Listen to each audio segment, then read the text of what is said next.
Hi all welcome back. എന്തെല്ലാന്ന് വിശേഷം? എല്ലാവർക്കും സുഖമല്ലേ? അപ്പോൾ ഇന്നത്തെ നല്ലൊരു അടിപൊളി കോംബോ റെസിപ്പീസാണ് കാണിക്കുന്നത്. നിങ്ങൾ കുറേ പേര് റിക്വസ്റ്റ് ചെയ്തിട്ടുണ്ടായിരുന്നു പാർട്ടിക്കൊക്കെ സെർവ് ചെയ്യാൻ പറ്റിയിട്ടുള്ള കോംബോസ് കാണിക്കാൻ വേണ്ടിയിട്ട്. അപ്പോൾ അങ്ങനെ പറ്റിയിട്ടില്ല. നല്ല അടിപൊളി കമീർ ബ്രെഡും രാജാത്തി ചിക്കൻ കറിയാണ് കേട്ടോ. നല്ല വെറൈറ്റി കോംബോ എന്ന് പറഞ്ഞാൽ വെറൈറ്റി തന്നെയാണ് കേട്ടോ. അപ്പോൾ എന്തായാലും ട്രൈ ആക്കി നോക്കിയിട്ട് ഫീഡ്ബാക്ക് അറിയിക്കണം. അപ്പോൾ വീഡിയോയിലേക്ക് പോയാലോ? വീഡിയോയിലേക്ക് പോകുന്നതിന് മുന്നേ ആയിട്ട് നിങ്ങൾക്ക് ചാനൽ ഇഷ്ടപ്പെടുന്നുണ്ട് എന്നുണ്ടെങ്കിൽ പ്ലീസ് സബ്സ്ക്രൈബ് ചെയ്ത് സപ്പോർട്ട് ചെയ്യണേ. അപ്പോൾ നമ്മുടെ കമീറിൻ്റെ മാവ് റെഡിയാക്കാൻ വേണ്ടിയിട്ട് ഈ ഒരു ബൗളിലേക്ക് ഞാൻ 3 കപ്പ് അളവിൽ മൈദയാണ് ഇട്ട് കൊടുക്കുന്നത്. എൻ്റെത് 250 ml മെഷറിംഗ് കപ്പിലാണ് ഞാൻ അളന്നെടുത്തത്. ഇനിയിപ്പോൾ ഇതിലേക്ക് ഈസ്റ്റ് ചേർത്ത് കൊടുക്കണം. ഞാനിത് 1.5 ടീസ്പൂൺ ഇൻസ്റ്റൻറ്റ് ഈസ്റ്റാണ് ഏട്ടാ എടുത്തിട്ടുള്ളത്. അഥവാ ഡ്രൈഡ് ഈസ്റ്റ് നിങ്ങളുടെ കയ്യിലുണ്ട് എന്നുണ്ടെങ്കിൽ അത് പാലിൽ സെപ്പറേറ്റ് പൊങ്ങാൻ വേണ്ടി വെക്കണേ. പിന്നെ ഇതിലേക്ക് 2 ടേബിൾ സ്പൂൺ പഞ്ചസാര ചേർക്കുന്നുണ്ട്. പിന്നെ ഇതിലേക്ക് മെയിനായിട്ട് വേണ്ടത് പാൽപ്പൊടിയാണ് കേട്ടോ. അപ്പോൾ നമ്മുടെ 1/4 കപ്പ്, അതായത് 3-4 ടേബിൾ സ്പൂൺ എടുക്കുക കേട്ടോ. ഞാനിവിടെ 4 ടേബിൾ സ്പൂൺ 1/4 കപ്പാണ് എടുത്തിട്ടുണ്ടായത്. പിന്നെ ഇതിലേക്ക് 1/2 ടീസ്പൂണിൽ കുറച്ച് കുറവായിട്ട് ഏലക്കാപ്പൊടി ചേർത്ത് കൊടുക്കുന്നുണ്ട്. അടുത്ത ഇതിലേക്ക് 1.5 ടേബിൾ സ്പൂൺ കരിഞ്ജീരകം അല്ലെങ്കിൽ കറുത്ത എള്ള് ഏതാണോ കയ്യിലുള്ളത് ചേർത്ത് കൊടുക്കുക കേട്ടോ. കരിഞ്ജീരകം ചേർത്ത് കൊടുക്കുമ്പോൾ ഒന്നും കൂടി ഫ്ലേവർ കൂടുതലുണ്ടാവും. രണ്ടും ചേർക്കാൻ കുഴപ്പമൊന്നുമില്ല. പിന്നെ ഇതിലേക്ക് പാകത്തിനുള്ള ഉപ്പ് ചേർക്കുന്നുണ്ട്. അതുപോലെ തന്നെ ഒരു മുട്ടയും കൂടി പൊട്ടിച്ചൊഴിച്ച് കൊടുക്കുന്നുണ്ട്. പിന്നെ ഞാൻ അളന്നെടുത്തിട്ടുള്ള മെഷറിംഗ് കപ്പ് ഇതാണ് കേട്ടോ. 250 ml മൈദയും പാലും ഒക്കെ അളക്കുമ്പം ഇതുപോലെ സെയിം അളവ് കപ്പ് തന്നെ എടുക്കാൻ നോക്കുക കേട്ടോ. പിന്നെ ഇതെല്ലാം കൂടി ചേർത്തിട്ട് നന്നായിട്ട് ഇതുപോലെ ഒന്ന് മിക്സാക്കി കൊടുക്കുക. പ്രത്യേകം ശ്രദ്ധിക്കുക, ഇതിൽ ചേർത്തിട്ടുള്ള എല്ലാ ഇൻഗ്രീഡിയൻസും സ്കിപ്പ് ചെയ്യാതെ ചേർക്കാൻ നോക്കണം. എങ്കിൽ ആ ഒരു കറക്റ്റ് ഫ്ലേവറും ആ ഒരു ടെക്സ്ചറൊക്കെ കറക്റ്റായിട്ട് കിട്ടുള്ളൂ. അപ്പോൾ ഇതുപോലെ മിക്സാക്കിയതിന് ശേഷം ഞാനിത് 1 കപ്പ് അളവിൽ പാലെടുത്ത് വെച്ചിട്ടുണ്ട്. ഇളം ചൂടുള്ള പാലാണ് ഒഴിച്ചു കൊടുക്കുന്നത്. അത് കുറച്ചായിട്ട് ഒഴിക്കട്ടെ. ആദ്യം പകുതി ഒഴിക്കുക, എന്നിട്ട് നോക്കി ഒഴിക്കുക. കൂടുതലായി പോവേണ്ട. എന്നിട്ട് നന്നായിട്ട് ഇതുപോലെ ഒന്ന് കുഴച്ച് കൊടുക്കുക. അപ്പോൾ ടോട്ടൽ ലാസ്റ്റ് എനിക്ക് എത്ര പാലായി എന്നുള്ളത് ഞാൻ പറഞ്ഞു തരാം.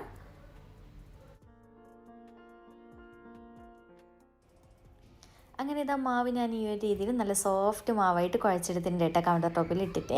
അപ്പോൾ ഓവർ ടൈറ്റ് ആവാൻ വേണ്ട, എന്നാൽ ഭയങ്കര ലൂസാവാൻ വേണ്ട കേട്ടോ. ഈ ഒരു രീതിയിൽ മതി. അതുപോലെ തന്നെ പാല് എനിക്കിത് ഏകദേശം ഒരു 1.5 ടേബിൾ സ്പൂൺ അങ്ങനെ പാല് ബാക്കിയും വന്നിട്ടുണ്ട് കേട്ടോ. പിന്നെ ഓരോ പൊടിക്കും ചെറിയ വ്യത്യാസങ്ങൾ വരും. അപ്പോൾ അതിനനുസരിച്ചിട്ട് പാലിൻ്റെ അളവിലും വ്യത്യാസം വരുവേ. ചിലപ്പോൾ 1 കപ്പ് നിറച്ച് തന്നെ വേണ്ടി വരും. അപ്പോൾ ഇനി ഇതിലേക്ക് ഒരല്പം, അതായത് 1.5 ടീസ്പൂണോളം ഓയിൽ, സൺഫ്ലവർ ഓയിൽ ഒന്ന് നന്നായിട്ടൊന്ന് കൈ കൊണ്ടൊന്ന് തടവി കൊടുക്കുക. നമ്മുടെ മാവിലൊന്ന് കുഴച്ച് കൊടുക്കുക. അതുപോലെ തന്നെ ബൗളിൻ്റെ സൈഡിലൊക്കെ ആയിട്ടൊന്ന് തടവി കൊടുക്കുക. മാവ് ഡ്രൈ ആവാതിരിക്കാൻ വേണ്ടിയിട്ടാണ് ഇങ്ങനെ ചെയ്യുന്നത്. അപ്പോൾ ഇതുപോലെ ചെയ്ത് കൊടുത്തതിന് ശേഷം ഇനിയിപ്പോൾ തന്നെ ടൈറ്റായിട്ട് ഇതുപോലെ അടച്ച് വെച്ച് കൊടുക്കാൻ പോവുകയാണ്. അപ്പോൾ ചുരുങ്ങിയത് 2 മണിക്കൂർ റെസ്റ്റ് ചെയ്യാൻ വെക്കുക. നേരെ ഡബിളായിട്ട് പൊങ്ങിക്കിട്ടും. പിന്നെ ഓരോ ക്ലൈമറ്റിനനുസരിച്ചിട്ട് 3-4 മണിക്കൂറൊക്കെ ആവുക കേട്ടോ. അത് നിങ്ങൾ നോക്കിയിട്ട് ചൂടുള്ള ഏരിയയിലൊക്കെ വെച്ച് കൊടുക്കാൻ നോക്കുക കേട്ടോ. അപ്പോൾ ഇത്രയേ ഉള്ളൂ.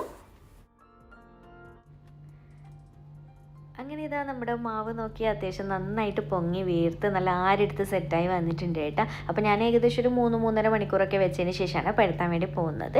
അപ്പോൾ ഇതാ നല്ലപോലെ സെറ്റായിട്ടുണ്ട്. ഇനി ഒന്ന് പതുക്കെ ഓവർ ബലം കൊടുക്കാതെ ഒന്ന് ചെറുതായിട്ടൊന്ന് കുഴച്ചെടുക്കുക കേട്ടോ. ചെറിയ രീതിയിലൊന്ന് സെറ്റായി കിട്ടാൻ വേണ്ടി മാത്രം ഇത്രയും മതി. ഇനിയിപ്പോൾ കരയായിട്ട് പരിപാടിയൊന്നുമില്ല, പെട്ടെന്ന് തന്നെ പരത്തി ചുട്ടെടുക്കേണ്ട പരിപാടിയേ ഉള്ളൂ. അപ്പോൾ ഞാൻ ഇതൊരു ബോർഡ് വെച്ചിട്ടുണ്ട്. അപ്പോൾ കുറച്ചൊരു വലിയ സൈസ് ബോളാക്കിയിട്ടാണ് ഉരുട്ടിയെടുത്തിട്ടുണ്ടായത്. കാരണം എങ്കിൽ അത്യാവശ്യം കട്ടിയില്ല നമ്മളിത് പരത്തിയെടുക്കുക. അതുകൊണ്ട് തന്നെ കുഞ്ഞു ബോളാക്കി എടുക്കരുത്. എന്നിട്ട് ഇതുപോലെ കുറച്ച് പൊടി തൂകിയിട്ട് പരത്തി കൊടുക്കാം. പരത്തുമ്പോൾ പ്രത്യേകം ശ്രദ്ധിക്കുക, എല്ലാ സൈഡും ഒരേ ലെവലിൽ പരത്തേട്ടാ. എങ്കിൽ നല്ല ഒരേപോലെ വീർത്ത് സെറ്റായി പൊങ്ങിക്കിട്ടും കേട്ടോ. അപ്പോൾ ഇതാ ഈ ഒരു രീതിയിൽ. അപ്പോൾ ഇതുപോലെ പരത്തിയെടുത്തതിന് ശേഷം ഞാൻ ഇതുപോലെ ഒരു കട്ടർ എടുത്തിട്ട് 4 ആക്കിയിട്ടാണ്, നമ്മൾ ബട്ടൂരയൊക്കെ ചെയ്തെടുക്കുന്ന പോലെ 4 പീസായിട്ടാണ് കട്ട് ചെയ്തെടുക്കാൻ പോകുന്നത്. ഒന്നിക്ക് നിങ്ങൾക്ക് ഇങ്ങനെ കട്ട് ചെയ്യാം, അല്ലെങ്കിൽ നമ്മുടെ ഒരു കുഞ്ഞു ബൗളോ എന്തെങ്കിലും വെച്ചിട്ട് റൗണ്ട് ഷേപ്പായിട്ട് അങ്ങനെ കട്ട് ചെയ്തെടുത്താലും മതി കേട്ടോ. അപ്പോൾ നിങ്ങളുടെ ഇഷ്ടത്തിനനുസരിച്ച് ചെയ്തെടുക്കാം. അപ്പോൾ നോക്കി നിങ്ങൾ ഈ ഒരു കട്ടിയിൽ തന്നെ പരത്തിയെടുക്കണേ. എങ്കിലേ നമുക്ക് നല്ലപോലെ ആ ഒരു കറക്റ്റ് ടെക്സ്ചറിലൊക്കെ നമുക്ക് കമീർ കിട്ടുള്ളൂ. ഇനിയിപ്പോൾ പെട്ടെന്ന് തന്നെ ഇത് ചുട്ടെടുക്കാം. ചൂടായി കിടക്കുന്ന എണ്ണയിലേക്ക് ഓരോരോ കമീർ ഇട്ടിട്ട് ചുട്ടെടുക്കാം. തിരിച്ചും മറിച്ചൊക്കെ ഇട്ടിട്ട് നല്ലൊരു ഗോൾഡൻ ബ്രൗൺ കളറാകുന്ന സമയത്താണ് എണ്ണയിൽ നിന്ന് കോരിയെടുക്കേണ്ടത്. അപ്പോൾ നിങ്ങൾക്ക് കാണുമ്പോൾ തന്നെ മനസ്സിലാവും പെട്ടെന്ന് തന്നെ വീർത്ത് വരും കേട്ടോ. അപ്പോൾ ലോ ടു മീഡിയം ഫ്ലെയിമിൽ വെച്ചിട്ട് ചെയ്താൽ മതി. ഓവർ ഫ്ലെയിം കൂട്ടി വെക്കേണ്ട, കാരണം ഉള്ളൊക്കെ വേവാനുണ്ടല്ലോ. അങ്ങനെ ഇതുപോലെ തിരിച്ചും മറിച്ചൊക്കെ ഇട്ട് കൊടുക്കാം. നോക്കി അത്യാവശ്യം നന്നായിട്ട് വീർത്ത് സെറ്റായി വരും കേട്ടോ. ഇത്രയേ ഉള്ളൂ. ഈ ഒരു രീതിയിൽ ഫ്രൈ ആയി വരുന്ന സമയത്ത് നമുക്ക് എണ്ണയിൽ നിന്ന് കോരിയെടുക്കാം. ബാക്കിയുള്ളത് മൊത്തത്തിൽ ഇതുപോലെ ചെയ്തെടുക്കട്ടെ. അങ്ങനെ ഇതാ ഈ ഒരു രീതിയിൽ മൊത്തത്തിൽ ചെയ്തെടുത്തിട്ടുണ്ട്. ഇനിയിപ്പോൾ നമുക്കിതിന് കോമ്പിനേഷനായിട്ട് നല്ല അടിപൊളി രാജാതി ചിക്കൻ കറിയാണ് റെഡിയാക്കാൻ പോകുന്നത്. അപ്പോൾ അതിൻ്റെ റെസിപ്പിയും കൂടി നോക്കാം. അപ്പോൾ നമ്മുടെ രാജാത്തി ചിക്കൻ കറിക്ക് വേണ്ടിയിട്ടുള്ള ഒരു സ്പെഷ്യൽ ആയിട്ടുള്ള മസാല ഒന്ന് റെഡിയാക്കി എടുക്കാം. അപ്പോൾ ഈ ഒരു പാനിലേക്ക് ആദ്യം തന്നെ 1 ടേബിൾ സ്പൂൺ മുഴുവനായിട്ടുള്ള മല്ലി ചേർക്കുന്നുണ്ട്. പിന്നെ 1 ടീസ്പൂൺ വലിയ ജീരകം, 1/2 ടീസ്പൂൺ ചെറിയ ജീരകം ക്യുമിൻ സീഡാണ് ചേർത്തിട്ടുള്ളത്. പിന്നെ 1 ഏലക്കായ, ഒരു 3 ചെറിയ ഗ്രാമ്പു, ഒരു പീസ് അളവിൽ പട്ട. ഇത് മൂന്നും കൂടുതലായി പോകരുത് കേട്ടോ, ഈ ഒരു അളവ് തന്നെ ചേർക്കാൻ നോക്കുക. പിന്നെ ഒരു വറ്റൽ മുളകില്ല, അത് കാശ്മീരി ആണെങ്കിൽ എരിവുള്ളതായാലും കുഴപ്പമൊന്നുമില്ല കേട്ടോ, അതേതായാലും മതി, ഒരെണ്ണം മതി. പിന്നെ ബേ ലീഫ് ഒരെണ്ണം എടുത്തിട്ട് ഇതുപോലെ പീസായിട്ട് ചേർക്കുന്നുണ്ട്. പിന്നെ മെയിനായിട്ട് വേണ്ടത് അണ്ടിപ്പരിപ്പാണ് കേട്ടോ. അപ്പോൾ ഞാനൊരു 12-13 അണ്ടിപ്പരിപ്പാണ് എടുത്തിട്ടുള്ളത്. ഇതിപ്പോൾ മുഴുവനായിട്ടുള്ള അണ്ടിപ്പരിപ്പാണ്, അഥവാ സ്പ്ലിറ്റ് ചെയ്തിട്ടുള്ള അണ്ടിപ്പരിപ്പാണെങ്കിൽ ഒരു 24-നൊക്കെ എടുക്കുക കേട്ടോ, 23-24-നൊക്കെ എടുക്കുക. പിന്നെ ഇതിലേക്ക് വേണ്ടത് 1 ടീസ്പൂൺ വെളുത്ത എള്ളില്ലേ, വെള്ള എള്ള്, അതാണ് 1 ടീസ്പൂൺ ചേർത്തിട്ടുള്ളത്. എല്ലാം കൂടി ചേർത്ത് നന്നായിട്ടൊന്ന് മിക്സാക്കാം, നല്ലപോലെ ഒന്ന് ചൂടാക്കി എടുക്കുക കേട്ടോ.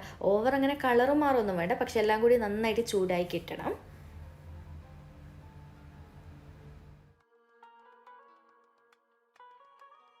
ഇതാ നമ്മുടെ സ്പൈസസ് ഒക്കെ അത്യാവശ്യം നന്നായിട്ട് ചൂടായിട്ടുണ്ട്, ഇത്രയും മതി. ഇതുപോലെ ചൂടായതിനു ശേഷം ഫ്ലെയിം ഓഫ് ചെയ്ത് കൊടുക്കുക, എന്നിട്ട് നന്നായിട്ടൊന്ന് പൊടിച്ചെടുക്കണം കേട്ടോ. അപ്പോൾ ഇതൊരു സൈഡിലേക്ക് മാറ്റി വെക്കുക. അപ്പോൾ നമ്മുടെ സ്പൈസസ് ഒക്കെ ഇവിടെ പൊടിക്കാൻ വേണ്ടി മാറ്റി വെച്ചതിന് ശേഷം ഞാൻ ഈ ഒരു സെയിം പാനിലേക്ക് ഏകദേശം ഒരു 2-2.5 ടേബിൾ സ്പൂണോളം നെയ്യാണ് ചേർത്ത് കൊടുക്കുന്നത്. അപ്പോൾ ഈ ഒരു രാജാത്തി ചിക്കൻ നമ്മൾ നെയ്യിൽ ചെയ്യുന്നത് കൊണ്ട് തന്നെ ഭയങ്കര ഒരു ഫ്ലേവറൊക്കെയാണ് കേട്ടോ ഈ ഒരു കറിക്ക്. അപ്പോൾ ഓയിൽ കാര്യങ്ങൾ ഒട്ടുമേ യൂസ് ചെയ്യുന്നില്ല, അതുകൊണ്ട് തന്നെ അത്യാവശ്യം ഹെൽത്തി ആയിട്ടുള്ളൊരു കറി തന്നെയാണ് കേട്ടോ ഇത്. ഇനിയിപ്പോൾ ഇത് എണ്ണ ചൂടായതിന് ശേഷം ഞാൻ ഇതിലേക്ക് ഒരു വലിയ സവാള ഇതുപോലെ ചെറുതായിട്ട് കട്ട് ചെയ്തിട്ടാണ് ചേർത്ത് കൊടുക്കുന്നത്. നീളത്തിലല്ല, ഈ ഒരു രീതിയിൽ കട്ട് ചെയ്യുമ്പോൾ ഒന്നുകൂടി നമ്മുടെ കറിക്ക് നല്ല തിക്നെസ് ഒക്കെ കിട്ടും. ഇനിയിപ്പോൾ ഇതിലേക്ക് കുറച്ച് ഉപ്പും കൂടി ചേർത്തിട്ട് നന്നായിട്ടൊന്നങ്ങ് മിക്സാക്കി കൊടുക്കുന്നുണ്ട്. നല്ലപോലെ ഒന്ന് വഴറ്റിയെടുക്കുക കേട്ടോ സവാള. അപ്പോൾ ഇതുപോലെ ഞാനിത് അടച്ച് വെച്ച് കൊടുക്കുന്നുണ്ട്, എന്നിട്ട് നന്നായിട്ടൊന്ന് വഴറ്റിയെടുക്കുക. ഇനിയിപ്പോൾ നമ്മുടെ സവാള അവിടെ നിന്ന് വാടി വരുന്ന സമയം കൊണ്ട് നമുക്ക് ഇതിലേക്കുള്ളൊരു സ്പെഷ്യൽ മസാല ഒന്ന് റെഡിയാക്കി എടുക്കണം. അപ്പോൾ ഇതാ ഞാൻ മിക്സിയുടെ ജാറിലേക്ക് നമ്മൾ നേരത്തെ വറുത്ത് വെച്ചിട്ടുള്ള സ്പൈസസ് മൊത്തത്തിലൊന്ന് പൊടിച്ചെടുത്തതിന് ശേഷം ഇതിലേക്കൊരു 1/4 കപ്പ് അളവിൽ പാൽപ്പൊടിയാണ് ചേർത്ത് കൊടുക്കുന്നത്. പിന്നെ 1/3 കപ്പ് അളവിൽ തൈര്, എൻ്റെത് പുളി കുറവുള്ള തൈരായതുകൊണ്ടാണ് 1/3 കപ്പ് എടുത്തത്. നല്ല പുളിയുള്ള തൈരാണെങ്കിൽ ഒരു 1/4 കപ്പിൻ്റെ അടുത്തൊക്കെ മാത്രം മതിയാകും. ഇനി ഇതിലേക്ക് ഇഞ്ചിയും വെളുത്തുള്ളിയും ചേർക്കണം. ഏകദേശം ഒരു 4-5 വലിയ അല്ലി വെളുത്തുള്ളിയും അതിൻ്റെ പകുതിയായിട്ട് ഇഞ്ചിയാണ് എടുത്തിട്ടുള്ളത്. അപ്പോൾ നിങ്ങൾ പേസ്റ്റ് ആക്കിയിട്ട് എടുക്കുകയെന്നുണ്ടെങ്കിൽ ഏകദേശം ഒരു 1.5-2 ടേബിൾ സ്പൂണിൻ്റെ അടുത്തായിട്ട് എടുത്താൽ മതി കേട്ടോ. പിന്നെ ഇതിലേക്ക് 5-6 പച്ചമുളക്, അത് എരിവ് നോക്കിയിട്ട് എടുക്കാം. പിന്നെ ഒരു 1/4 കപ്പ് നിറയെ മല്ലിയില ചെറുതായിട്ട് കട്ടിയിട്ടും ചേർക്കുന്നുണ്ട്. പിന്നെ ഒരു അല്പം ഉപ്പ് ചേർക്കുന്നുണ്ട് കേട്ടോ, നമ്മൾ ഓൾറെഡി സവാളയിലും കുറച്ച് ഇട്ടിട്ടുണ്ട്, അപ്പോൾ നോക്കിയിട്ട് നമുക്ക് ലാസ്റ്റ് ചേർക്കാം. പിന്നെ ഇതിലേക്ക് 1 ടീസ്പൂൺ എരിവുള്ള മുളക് പൊടിയും 1/4 ടീസ്പൂൺ മഞ്ഞൾപ്പൊടിയും 1 ടേബിൾ സ്പൂൺ ഒറിഗാനോ ചേർത്ത് കൊടുക്കുന്നത്. നിർബന്ധമാണ് കേട്ടോ ഈ ഒരു ഐറ്റംസൊക്കെ എല്ലാം കൂടി ചേർത്തിട്ട് നന്നായിട്ടൊന്ന് അരച്ചെടുത്തിട്ട് കൊണ്ടുവരാം. അഥവാ അരയാൻ ബുദ്ധിമുട്ടുണ്ട് എന്നുണ്ടെങ്കിൽ കുറച്ച് വെള്ളം ഒഴിച്ച് കൊടുക്കട്ടെ, പക്ഷേ തൈരൊക്കെ നമ്മൾ ചേർത്തയാണല്ലോ, അതുകൊണ്ട് തന്നെ നന്നായിട്ട് അരഞ്ഞ് കിട്ടിക്കോളും. അതിനിടയിൽ നമ്മുടെ സവാള നോക്കി അത്യാവശ്യം നന്നായിട്ട് വാടി വന്നിട്ടുണ്ട്, ഇത്രയും മതി കേട്ടോ. ഇനിയിപ്പോൾ നമുക്കിതിലേക്ക് ഈ ഒരു രാജാത്തി ചിക്കൻ ഞാൻ 3/4 കിലോഗ്രാം ചിക്കൻ, അതായത് 750 ഗ്രാം ചിക്കൻ വെച്ചിട്ടാണ് ചെയ്യുന്നത്. അപ്പോൾ നല്ലപോലെ കഴുകി ക്ലീൻ ചെയ്ത് വെള്ളമൊക്കെ നന്നായിട്ട് ഊറ്റിയെടുത്തതിന് ശേഷം ചിക്കൻ ഇതുപോലെ ഇട്ട് കൊടുത്തിട്ട് ഹൈ ഫ്ലെയിമിലിട്ടിട്ട് ഒരു 2-3 മിനിറ്റ് നല്ലപോലെ ഒന്ന് വഴറ്റിയെടുക്കുക. അതായത് ചിക്കൻ്റെ ഈ ഒരു പിങ്ക് കളറൊന്ന് മാറി നല്ലൊരു വൈറ്റ് ഷെയ്ഡ് ആകുന്നവരെ ഒന്ന് ഇതുപോലെ വഴറ്റിയെടുക്കുക കേട്ടോ. അങ്ങനെ ഇതാ നമ്മുടെ ചിക്കൻ നോക്കി അത്യാവശ്യം നല്ല വൈറ്റ് കളറായി വന്നിട്ടുണ്ട് കേട്ടോ. ഇത്രയും ആയതിന് ശേഷം നമ്മൾ നേരത്തെ അരച്ച് വെച്ചിട്ടുള്ള മിക്സ് ഇല്ലേ, അത് മൊത്തത്തിലായിട്ട് ഈ ഒരു സമയത്താണ് ഒഴിച്ചു കൊടുക്കുന്നത്.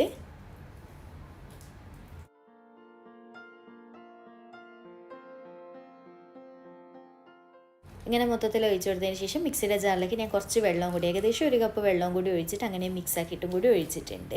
അപ്പോൾ ഇത്രയും മതി. ഇനി എല്ലാം കൂടി ചേർത്ത് ഇതുപോലെ നന്നായിട്ട് അങ്ങ് മിക്സാക്കി കൊടുക്കുക. ഉപ്പൊക്കെ ഒന്ന് ചെക്ക് ചെയ്ത് നോക്കുക കേട്ടോ. ഇനിയിപ്പോൾ കാര്യമായിട്ട് പരിപാടിയൊന്നുമില്ല, ചിക്കൻ ഒന്ന് നന്നായിട്ട് തിളച്ച് വെന്ത് കിട്ടുക, അത്രയേ ഉള്ളൂ കേട്ടോ. നമ്മുടെ കറി ആ ഒരു സമയം കൊണ്ട് റെഡിയായി കിട്ടും. ഏകദേശം ഒരു 15-20 മിനിറ്റ് കൊണ്ട് തന്നെ കറി റെഡിയാകും കേട്ടോ. സംഭവം സിമ്പിളാണ്. അപ്പോൾ ഇത്രയേ ഉള്ളൂ. ഇനി ഇതെല്ലാം കൂടി മിക്സായി നല്ലപോലെ ഇതുപോലെ തിള വരുന്ന സമയത്ത് ഞാൻ ഇതുപോലെ അടച്ച് വെച്ച് കൊടുക്കുന്നുണ്ട്. എൻ്റെ ഇതിപ്പോൾ ഉപ്പൊക്കെ കറക്റ്റ് കേട്ടോ, അതുകൊണ്ട് ഞാൻ എക്സ്ട്രാ ഒന്നും ചേർക്കുന്നില്ല. അപ്പോൾ ഇതുപോലെ അടച്ച് വെച്ച് കൊടുക്കുക. അപ്പോൾ ഇതുപോലെ അടച്ച് വെച്ച് കൊടുത്തതിന് ശേഷം ലോ ഫ്ലെയിമിലിട്ടിട്ട് ചിക്കൻ വേവുന്നവരെ വെയിറ്റ് ചെയ്യുക. അതിനിടയിൽ ഏകദേശം ഒരു 10 മിനിറ്റൊക്കെ ആകുമ്പോൾ ഒന്ന് അടുപ്പ് തുറന്നിട്ടൊന്ന് ഇളക്കിയിട്ടൊക്കെ ഇട്ട് കൊടുക്കണേ ഇതുപോലെ, കാരണം അടിയിലൊക്കെ പിടിക്കുന്നുണ്ടോ ഒന്ന് ചെക്ക് ചെയ്യണമല്ലോ. പിന്നെ വെള്ളമൊക്കെ നല്ല കുറവാണെങ്കിൽ കുറച്ച് ഒഴിച്ചു കൊടുക്കും, അങ്ങനെയൊക്കെ ചെയ്യട്ടെ. ചൂടുവെള്ളം ഒഴിച്ചു കൊടുത്താൽ മതി. എൻ്റെത് ഇപ്പോൾ ഇതാ ചിക്കനൊക്കെ അത്യാവശ്യം വെള്ളമൊക്കെ നന്നായിട്ട് ഇറങ്ങി വന്നിട്ടുണ്ട്. അപ്പോൾ ഇത്രയേ ഉള്ളൂ, നമ്മുടെ രാജാത്തി ചിക്കൻ കറി റെഡി ആയിട്ടുണ്ട്. ഒരു 20 മിനിറ്റൊക്കെ ആകുമ്പോൾ തന്നെ നമ്മുടെ ചിക്കനൊക്കെ വെന്ത് ഗ്രേവിയൊക്കെ സെറ്റായി വന്നിട്ടുണ്ട്. ഇനി ഒന്ന് അടപ്പ് തുറന്നിട്ട് 2-3 മിനിറ്റും കൂടി ഒന്നങ്ങ് തിളപ്പിച്ചെടുക്കുക കേട്ടോ. നമ്മൾ അടച്ച് വെച്ചാൽ ഒരു ഈർപ്പൊക്കെ കൂടുതലുണ്ട് എന്നുണ്ടെങ്കിൽ പോകാൻ വേണ്ടിയിട്ടാണ്. അപ്പോൾ ഇത്രയേ ഉള്ളൂ. ഓരോ ചിക്കനും വേവിൽ വ്യത്യാസം വരും. അപ്പോൾ നമ്മുടെ ചിക്കൻ നോക്കി അത്യാവശ്യം നന്നായി കുക്കായി സെറ്റായിട്ടുണ്ട് കേട്ടോ. അപ്പോൾ ഇത്രയും നല്ലൊരു മണമായിരിക്കും കേട്ടോ ഈ ഒരു ചിക്കൻ കറിക്ക്. വീട് മൊത്തത്തിൽ മണക്കൊന്നും അറിയില്ല, അതുപോലത്തെ ഒരു കറിയാണ്. അപ്പോൾ ഇതാ ഞാൻ ഫ്ലെയിം ഓഫ് ചെയ്തിട്ട് അവിടെ അടച്ച് വെക്കുന്നുണ്ട്. എന്നിട്ട് ഒരു 10 മിനിറ്റൊക്കെ കഴിഞ്ഞിട്ട് മാത്രമേ സെർവ് ചെയ്യും കേട്ടോ. അപ്പോൾ ഒന്നുകൂടി ഒന്ന് കറിയൊക്കെ സെറ്റായിട്ട് കിട്ടിക്കോളും. അങ്ങനെ ഇതാ നമ്മുടെ രാജാത്തി ചിക്കൻ കറി സെറ്റായിട്ടുണ്ട് കേട്ടോ. ഇപ്പോൾ ഏകദേശം ഒരു 10-20 മിനിറ്റൊക്കെ കഴിഞ്ഞിട്ടാണ് സെർവ് ചെയ്യാൻ പോകുന്നുള്ളൂ. അപ്പോൾ നിങ്ങൾ ഏതിനെ കൂട്ടിയിട്ട് കഴിക്കാനാണോ കറി ഉണ്ടാക്കുന്നത് അതിനനുസരിച്ച് ഗ്രേവി തിക്നെസ്സോ ലൂസോ എത്രയാണോ വേണ്ടത് നോക്കിയിട്ട് അഡ്ജസ്റ്റ് ചെയ്താൽ മാത്രം മതി കേട്ടോ. നല്ല ക്രീമി ആയിട്ട് ഇരിക്കുന്നുണ്ട്. അപ്പോൾ ഇതാ കമീറും രാജാത്തി ചിക്കൻ കറിയും ബെസ്റ്റ് കോംബോ ആണ് കേട്ടോ. വീട്ടിൽ ഗസ്റ്റൊക്കെ വരുന്ന സമയത്ത് എന്തായാലും ഒന്ന് ട്രൈ ആക്കി നോക്കിയിട്ട് ഫീഡ്ബാക്ക് അറിയിക്കണേ. ഈ ഒരു കറി എന്ന് പറയുന്നത് നമുക്ക് എല്ലാത്തിൻ്റെയും കൂടെ കൂട്ടാം കേട്ടോ. നെയ്ച്ചോറാണെങ്കിലോ എന്തിൻ്റെ കൂടെയും കൂട്ടാം, കുഴപ്പമൊന്നുമില്ല. അപ്പോൾ വീഡിയോ ഇഷ്ടമാണെന്ന് തന്നെ വിചാരിക്കുന്നുണ്ട്. ഇഷ്ടമാണെങ്കിൽ ലൈക്ക് ചെയ്യാനും ചാനൽ സബ്സ്ക്രൈബ് ചെയ്യാൻ മാക്സിമം ഒന്ന് ഷെയർ ചെയ്തെടുക്കാനും മറക്കല്ലേ. വീണ്ടും മറ്റൊരു വീഡിയോ ആയിട്ട് കാണാം. താങ്ക്